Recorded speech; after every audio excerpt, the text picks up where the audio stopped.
tiene un trabajo importante en Ciudad Juárez. Han llevado en el bufete donde trabaja cuestiones de asilo político en casos muy importantes como con los Escobedo o los Reyes Salazar, y digamos que están en la línea viendo atrocidades y violaciones a derechos humanos constantemente. Pero mirando la otra parte, también han identificado comunidades en Estados Unidos que tienen una buena percepción y un buen recibimiento hacia el migrante.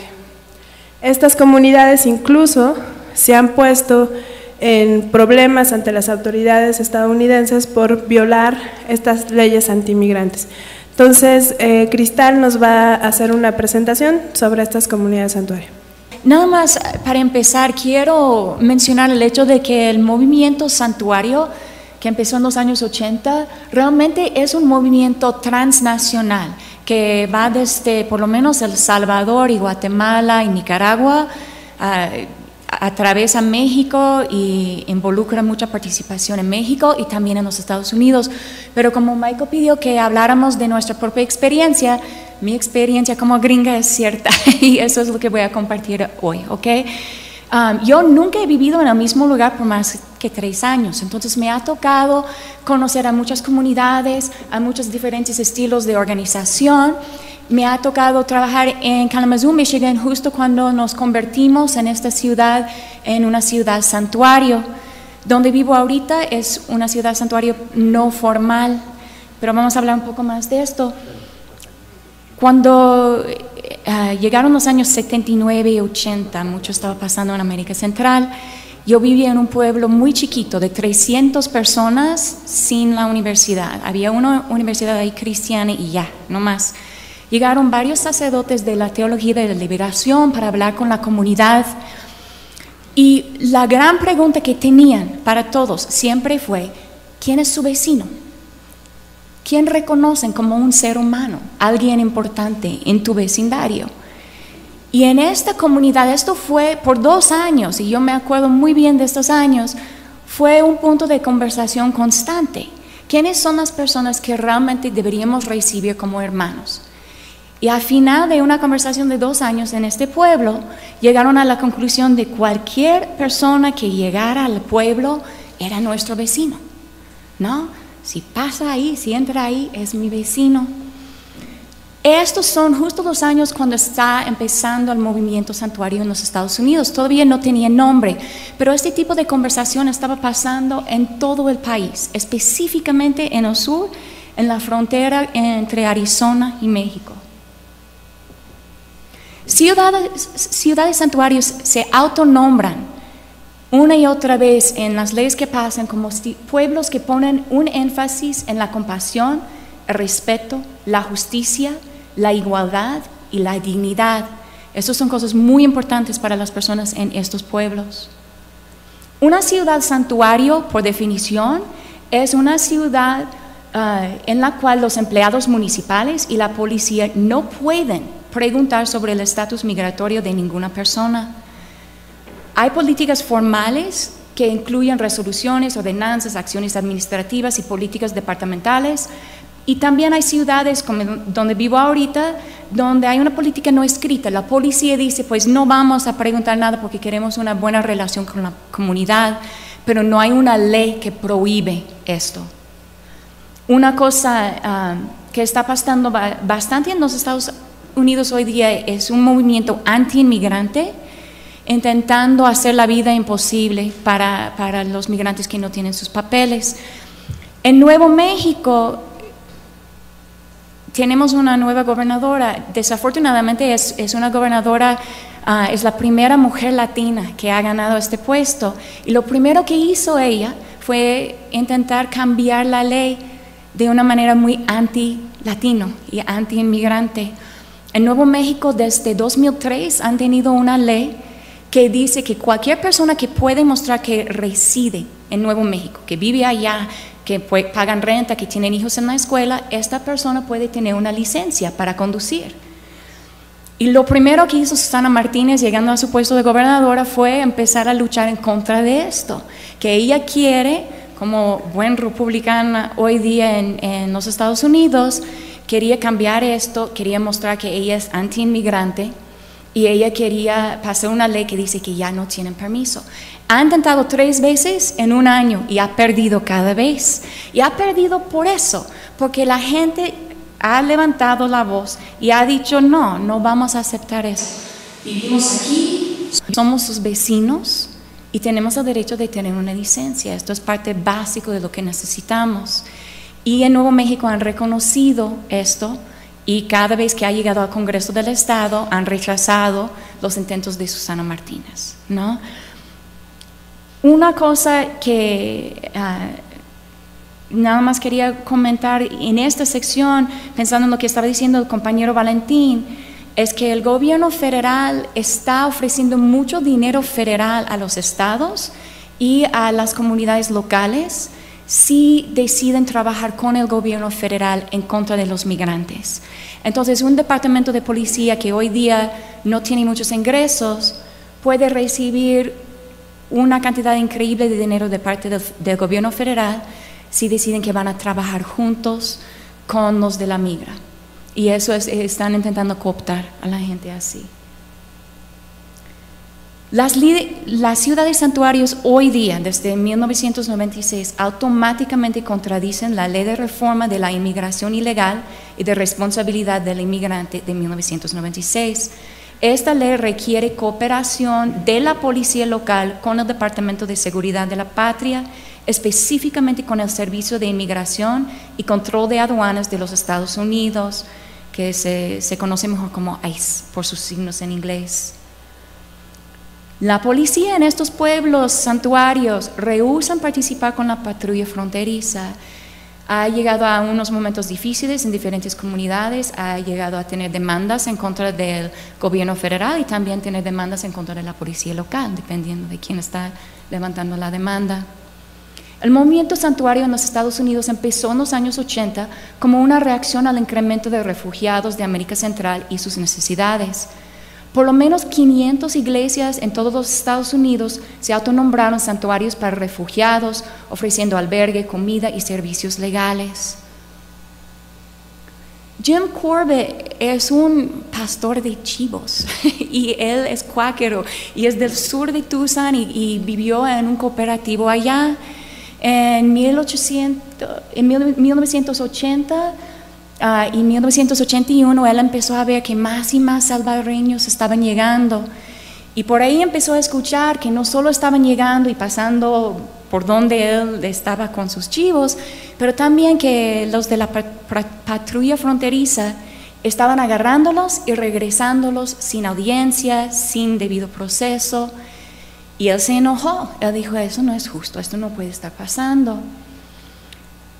Él, cuando empezó a estudiar más lo que estaba pasando, como estaba involucrado el gobierno de los Estados Unidos en los asuntos que estaban pasando en El Salvador, y el hecho de que no estaban reconociendo el asilo para estos inmigrantes, él decidió que lo mejor para la gente que estaba llegando de El Salvador sería si nunca se toparon con la ley, que no deberían ni siquiera intentar entrar en el proceso. Entonces él habló con la comunidad cuáquero donde estaba y convenció a todos de abrir el terreno a cualquier persona que llegara, que quería quedarse allá, trabajar con la comunidad y vivir. Y así lo hicieron hasta que ya no había espacio. Y entonces él empezó a trabajar con iglesias en Tucson, una variedad de iglesias.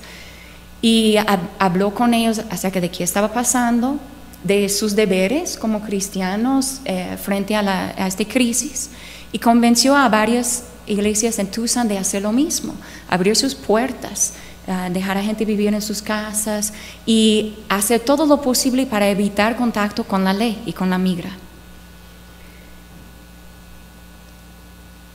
El movimiento santuario en los Estados Unidos tiene raíces religiosas muy fuertes.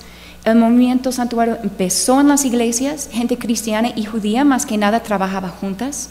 Personas de distintas denominaciones dentro de la fe cristiana dejaban a un lado sus diferencias y luchaban para los derechos básicos de sus hermanos y hermanas de América Central.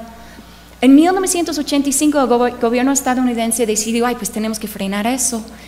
Y los genios arrestaron a varias personas en Tucson, lo cual tenía la reacción opuesta de lo que querían. En vez de aplastar el movimiento, dobló el número de iglesias en todo el país que estaban trabajando con el movimiento, y ahí empezó a crecer aún más, porque encontraron a varios miembros de una iglesia culpables de delitos en contra del Estado por ignorar las leyes de inmigración y dar hospedaje a un ser humano que había llegado sin papeles. Empezaban en ese entonces a realmente preguntar quién es ilegal, qué es eso de la inmigración legal, la inmigración ilegal. Y las iglesias empezaban a cuestionar de una manera muy fuerte el concepto de fronteras y el concepto de la nación, de un Estado. Empezaban a decir que tienen autonomía del Estado, que si lo que está haciendo el Estado no es correcto, entonces yo puedo ignorar al Estado. Rehusaron reconocer la distinción entre inmigración legal e ilegal. Rehusaron diferenciar entre refugios económicos y refugios políticos. Refugios políticos y refugios económicos es un juego vil en los Estados Unidos que ha existido desde hace muchos años, donde el gobierno de los Estados Unidos otorga asilo político a refugiados que consideró legítimos, pero la razón siempre fue que vienen de un país que es un país enemigo. No, si alguien llega de Cuba, si alguien llega de la vieja Unión Soviética, automáticamente podrían conseguir su asilo. Y no importa cuál fue la razón real por lo cual habían llegado. Si alguien llegara de un país donde los Estados Unidos tenían un trato económico, un trato con el ejército, entrenamiento del ejército, o donde estaban recibiendo muchos refugiados económicos antes, fue un rechazo casi automático a cualquier persona, no importaba su situación real o su historia o su caso real. Las iglesias estadounidenses trabajaron bastante con las iglesias mexicanas, desarrollaron un sistema transnacional de transportación y albergue para refugios de América Central, para refugiados de ahí. En este movimiento también empezaban a realmente cuestionar las leyes de quiénes son las personas que hacen las leyes. Y en 1982, el Grupo Santuario de Tucson mandó una carta abierta al procurador de los Estados Unidos en la cual declararon su intención de violar la ley de inmigración que existía en este entonces. Y dijeron, ¿saben qué? Mientras siguen con esta ley, vamos a seguir violando esta ley, porque no es una ley justa. Jim Corbett, este pastor de chivos, él también habló mucho y la gente respetaba mucho lo que decía, porque él era una persona que tenía un respeto profundo por la ley y habla de la importancia de tener leyes y respetar las leyes. Pero él hablaba de que él había descubierto que el derecho formado por la sociedad es el derecho que vale y que el derecho establecido por el gobierno es un derecho que algunas veces es más importante ignorar. El movimiento santuario también, mientras más trabajaba con gente de América Central, veía la situación, empezaba a preguntar más al fondo por qué está llegando la gente aquí, por qué hay violencia en América Central en este momento. Y después de años de trabajo llegaron a tener una visión bien descrita por un sacerdote que se llama Philip Wheaton. Él dijo que al fondo del problema no se encuentran ni refugiados, ni dictadores, ni democracias, sino el mantenimiento de un orden económico en lo cual los estadounidenses consumen la mayor parte de las riquezas y recursos del planeta. Y él empezó a realmente empujar a la gente a pensar bien en su estilo de vida, pensar bien en las estrategias de la política extranjera de los Estados Unidos. Sí lograron mucho.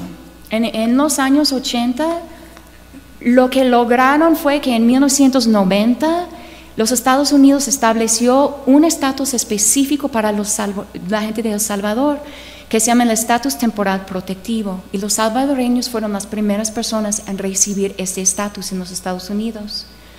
Desde entonces esto ha crecido, pero lo utilizan como un juego político todavía. No depende de la presión que uno puede juntar en contra. En 1997 lograron conseguir una ley especial específicamente para la gente de Guatemala y El Salvador que habían llegado en los años 80, que podrían solicitar su residencia legal permanente y conseguirlo. Si habían llegado entre ciertos años, fue algo automático. Entonces sí lograron cambiar leyes que nadie pensó jamás que iban a poder cambiar. Y después estos movimientos casi desaparecieron. No pasó mucho en los finales de los años 90, principios de este siglo. Y el nuevo movimiento viene de otra pregunta un poco distinta. Es ¿qué significa ser padre? ¿Qué significa ser miembro de una familia? Porque una cosa que empezó a pasar es que estas leyes que habían pasado en 1996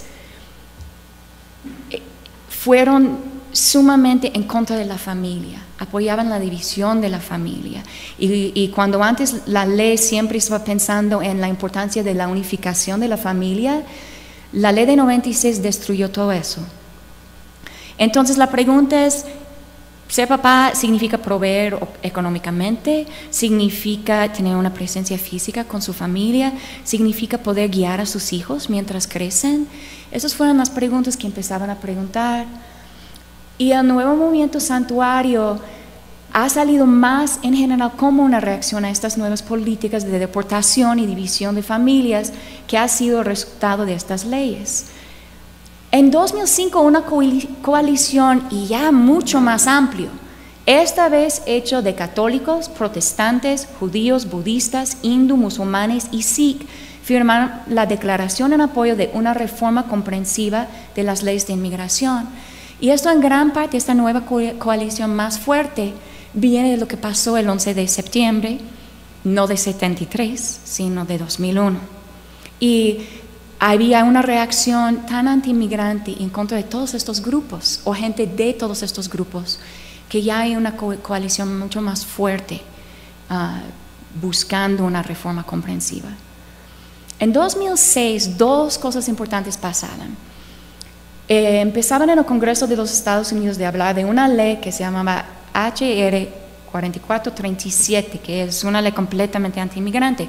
Afortunadamente no podrían pasarlo, pero cuando estaban hablando de esta ley, el arzobispo de Los Ángeles dijo, no vamos a seguir esta ley, ni por error. Él dio la orden públicamente a todos sus sacerdotes diciendo, si el Congreso de los Estados Unidos se atreve a pasar esta ley, ustedes tienen la orden de Dios de ignorarlo. Y él dijo que negar ayuda a un ser humano viola la ley de Dios.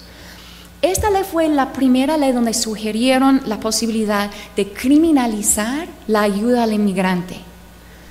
En Arizona querían hacer esto con SB 1070, no pudieron por la reacción de la gente de la iglesia y los maestros de escuela más que nada. Pero en Alabama sí lo lograron. En Alabama parte de su ley fue que si tú ayudas, si das un aventón, si das comida, si tú sabes que alguien está en los Estados Unidos sin sus papeles y apoyas a esta persona, te pueden mandar a la cárcel. La primera vez que intentaban aplicar esto, la reacción fue tan fuerte que decidieron, no, a lo mejor vamos a bajarlo. Y hasta ahorita no están aplicándolo mucho. Pero en Georgia acaban de pasar una ley, lo cual incluye esta sección también. Entonces ya van en diferentes estados criminalizando el apoyo al migrante. Familias. Este nuevo movimiento santuario pone un énfasis en la identidad social de las personas sin documentos, trabajadores, padres de familia, hijos y alumnos, y se enfoca mucho en la división de familias como consecuencia de la ley. La otra cosa grande que pasó en 2006 es que una mujer que había vivido 9 años en los Estados Unidos, tenía 3 hijos ciudadanos estadounidenses y su pareja era ciudadano estadounidense también, recibió su orden de deportación de parte de inmigración y ella dijo, no voy a salir. Ella se fue a una iglesia allá, episcopal, y esto fue en Los Ángeles también, y ella pidió asilo, pidió ayuda, pidió santuario. Y todo un grupo de sacerdotes que todos habían trabajado en este movimiento de los 80s, luego se juntaron y dijeron, sí, vamos a apoyar. Y publicaron el caso y mucho, y la tenían ahí platicando de sus hijos, de su tiempo en los Estados Unidos. Su gran crimen fue que 10 años antes, cuando todavía era adolescente, ella había utilizado un acta de nacimiento falsificado para entrar a los Estados Unidos.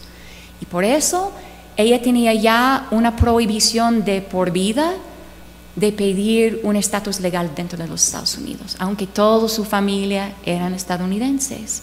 Entonces ella empezó a hablar de esto y sí tocó al corazón a muchísima gente en el país.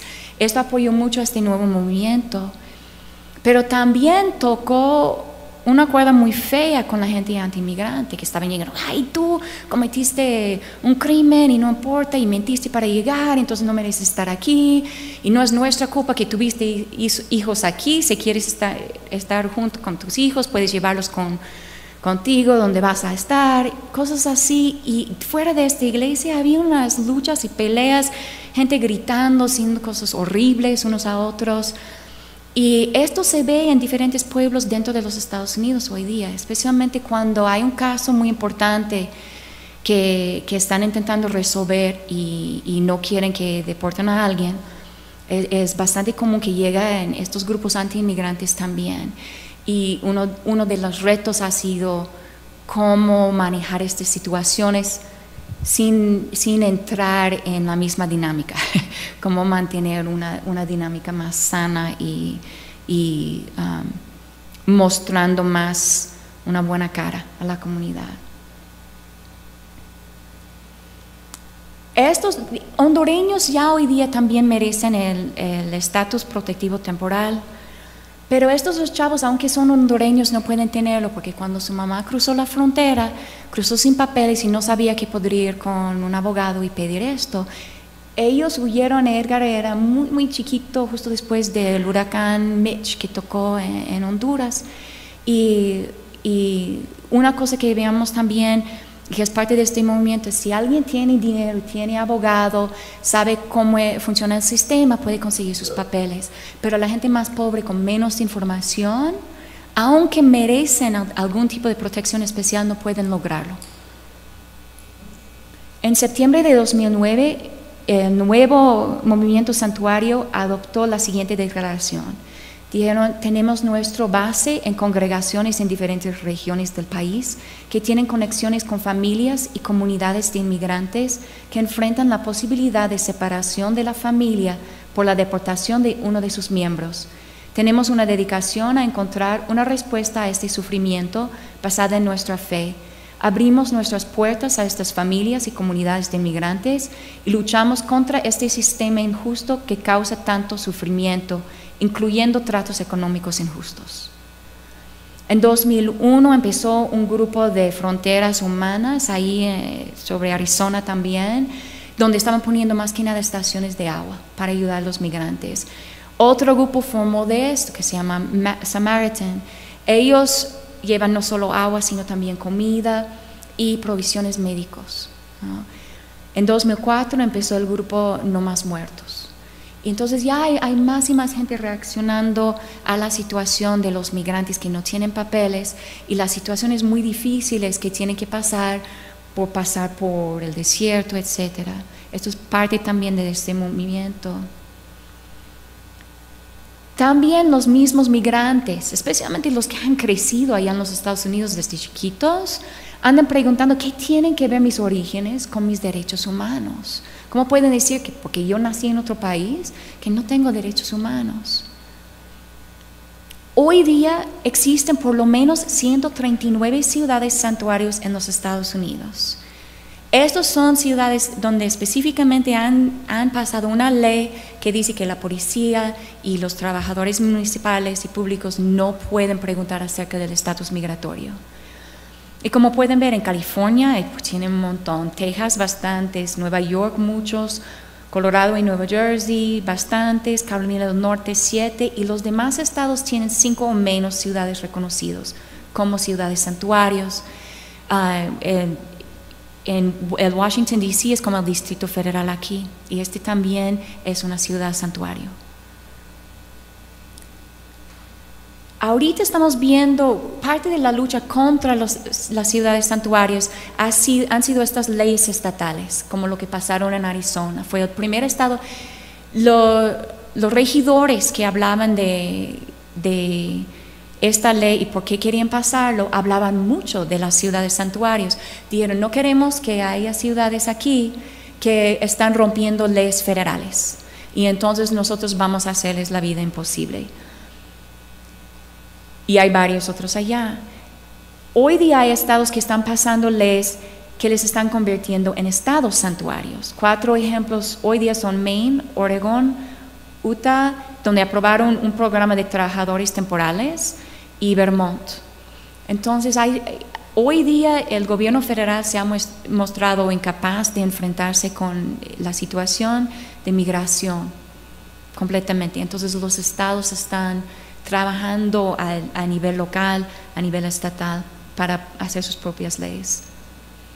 Hay unos gobernadores que ya están diciendo que están en contra de estas leyes. El gobernador de Texas, Rick Perry, quien quería ser presidente, él dice que quiere abolir las ciudades santuario, pero no ha revelado cómo quiere alcanzar su meta, no ha hecho ninguna propuesta específica. Pero nada más decirlo fue suficiente que estas 3 ciudades que existen ya hoy día, incluyendo unas ciudades grandes como Dallas y Houston, que reaccionaron así, luego, diciendo, no, no vamos a permitir esto en Texas y vamos a luchar. Hoy día los niños que vienen de estas ciudades saben que ni maestros, ni doctores, ni policía deberían preguntar acerca de mi estatus migratorio. Y es parte de la educación que quieren hacer, una de las metas dentro de estas ciudades, es que sepan que realmente esto sí está en contra de la ley, de la Constitución de los Estados Unidos, y que nadie debería estar preguntando por esta información. En estados como Iowa, donde está creciendo la población migrante, están considerando la posibilidad de adoptar unas ordenanzas locales que prohíban o que indiquen que no es obligatorio verificar la situación migratoria, no importa lo que dice el gobierno federal. Y ellos mismos dicen que su meta es impedir la deportación de inmigrantes indocumentados que ya forman parte de sus respectivas comunidades. Y regresa otra vez al concepto de quién pertenece y quién no a la comunidad. Estos son algunos de las ciudades santuarios más grandes en el país. Es un poco difícil ver allá. Mucha gente está sorprendida de saber que Los Ángeles y Chicago son 2 de los más grandes. Y ahí sí hacen lo que pueden para proteger los derechos de los migrantes con o sin papeles. Para mí, estando ahí en los Estados Unidos, una de las preguntas más importantes para mí es ¿qué distingue una ciudad santuario de otras ciudades? Uno puede ver ciudades y estados anti-inmigrantes que parecen iguales a los donde tienen un programa de refugio. Y lo que realmente parece ser la gran diferencia es que hay un enfoque en la importancia de la hospitalidad, la justicia y la dignidad. Hay un concepto de justicia social ligada a las iglesias y quieren protección de todas las personas que viven en sus pueblos, específicamente con respecto a los derechos humanos y civiles, la relación entre la policía local y la comunidad y el derecho a la no discriminación. Ellos mismos, en todas las ciudades santuarios que he visitado, cuando uno lee lo que están escribiendo acerca de sí mismo en los lugares que no son formales todavía, pero estamos platicando en esta posibilidad, lo que quieren lograr es justicia social, educar a la comunidad acerca de inmigración, abogar por prácticas humanas que respetan la unidad de la familia y la dignidad de cada persona, y responder a las crisis que impulsan a ciertos grupos huir de sus países. Estas chavas son tres jovencitas que no tienen papeles. 2 de ellas llegaron sin papás, llegaron solitas, hicieron todo el trámite solas. Y una de ellas está ahí con toda su familia. Y una cosa importante hoy día que está pasando es que más y más de estos jóvenes están insistiendo en que tienen derechos y que no importa dónde uno dice que deberían estar, están aquí. Entonces hay que responder a ellas y ellos de una manera humana. La única otra cosa que yo quería añadir es un poco de información de unos compañeros salvadoreños, porque queríamos hablar de logros y también de metas y problemas. Y hay compañeros salvadoreños que han regresado a El Salvador, incluso cuando ya habían logrado tener los papeles para estar en los Estados Unidos, porque dicen que su meta al principio fue tener un lugar seguro donde podrían vivir y que querían luchar en contra de las políticas extranjeras de los Estados Unidos también. Y hoy día ellos están trabajando más con respecto al derecho a no migrar y todo lo que implica. Y ellos están pidiendo todavía apoyo y cooperación con estas ciudades santuarios donde ya tienen muchos lazos, pero están pidiendo otra cosa. Están diciendo, en vez de asilo, en vez de buscar refugio, lo que queremos es que ustedes se enfoquen más en el estilo de vida que tienen, en la política extranjera del país, y que apoyan más bien los grupos dentro de otros países donde realmente están intentando mejorar las oportunidades educativas, mejorar las oportunidades de trabajo, informar mejor a los jóvenes acerca de los peligros del trámite si escogen ir en el tren, educar más a la gente acerca de los problemas y las faltas de derechos cuando llegan a los Estados Unidos, y que quieren que tenemos un enfoque más bien en este derecho a no migrar y todo lo que está dentro de esto. Una cosa más que fue un problema en los años 80 es que había una división entre gente que quería enfocarse en el derecho de la gente de Guatemala y El Salvador basado en la situación política, y querían hablar de una situación legal en vez de una situación ilegal, y también regresaban a esta misma pregunta de refugiados económicos y refugiados políticos. Y una cosa que me encanta de mis clientes hoy día, quienes son mexicanos en el exilio, ¿no? Y ellos tienen su propio nombre para su grupo, es que aunque son personas que califican para el asilo político en los Estados Unidos y varios han ganado sus casos, ellos andan hablando de esto también y diciendo, no queremos caer en las mismas trampas de dividirnos y buscar quienes merecen asilo político, quienes no, que deberíamos estar hablando de los problemas económicos que empujan a uno a emigrar, tanto como las razones de violencia y las razones políticas que empujan a uno a emigrar. Y eso es todo.